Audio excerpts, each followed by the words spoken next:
Elections, like a New Year's party, always have to face the day after. The host looks for the lampshades, while the guests fight sinking spells with ice packs. Dallas County today finds the election board still wearing the lampshade of indecision as it assesses the punch card system of voting.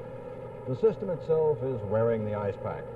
Owners say the data media computer device was slipped a Mickey when the voters failed to follow instructions when they punched their decisions. This, they say, caused the hangover when the cards hung up in the computers. There were others at the counting blast who contended the punch cards should never have been invited in the first place. Today, it's up to the election board to patch up the quarrel and to decide if the computer system passed the test. County Judge Lou Sterrett, who criticized the system last night, looks back at it in the light of day. I'm not ready to accept it. I have not had an opportunity to discuss the matter with the commissioners. And as I've said many times, I will accept any machine that will give us the same protection that we have today with the upright machine.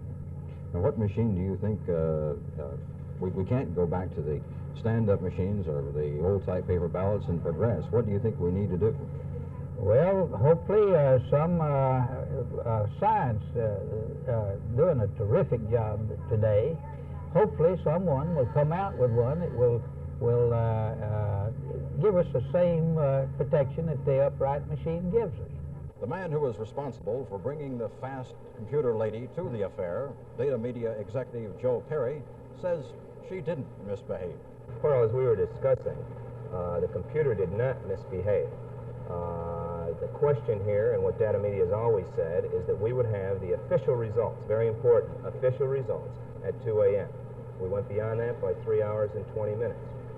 Some of the reasons for this, we've discussed them, we've kicked them around over and over again, but the major reason for this slowdown of 3 hours and 20 minutes was it was a brand new system here in Dallas. It wasn't controversial, as we've always heard. It was new to the voter. We had the pinhole problem, which is now old to the public by this time, and this slowed the computer. Just had two factions. You had your split. I think we know them. Lou Sterrett, Tom Ellis, and that group were totally against this system, where you had the 3-4 commissioners that were gun-ho and let's get this system on the road. It put an extreme burden on the Data Media Corporation.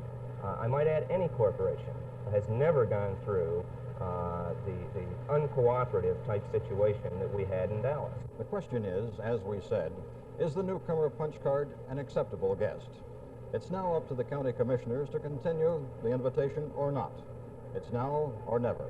The party's over. Carl Mayo, Channel 8 News.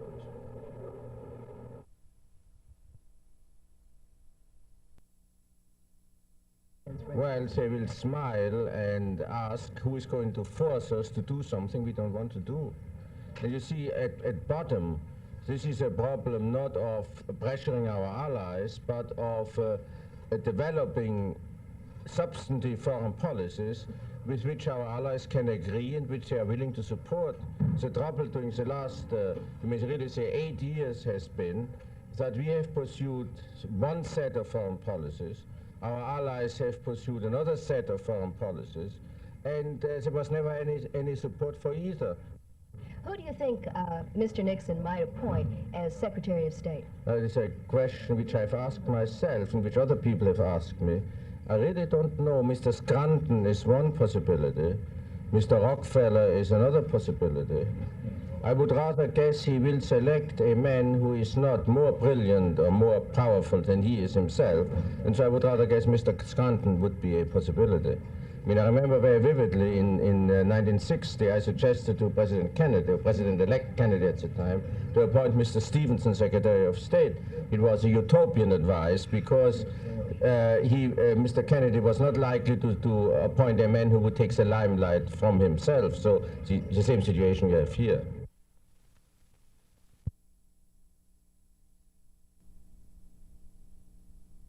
Lyndon Baines Johnson's popularity is sometimes a matter for question, but I'm sure there'll be no question about the popularity of this LBJ. It's the LBJ Expressway. Special ceremonies were held this morning to formally open a 10-mile section of the LBJ Freeway. On hand were mayors and other representatives of various cities around the area besides Dallas. Also, County Judge Lou Sterrett and County Commission Chairman Jack Colchin were on hand. A laser beam from Texas Instruments was used to burn the ribbon into, formally opening this $27 million section of expressway. It is now open to Mesquite, Texas. Meanwhile, just across the way, construction continues on more sections of the LBJ Expressway. The total cost will be $64 million, and it is expected that all contracts will be let by early next year. Officials also say that within 3 years from now, they would expect construction to be complete on the LBJ Freeway all the way to R.L. Thornton Freeway to the south. This is Roger McDonald, Channel 8 News.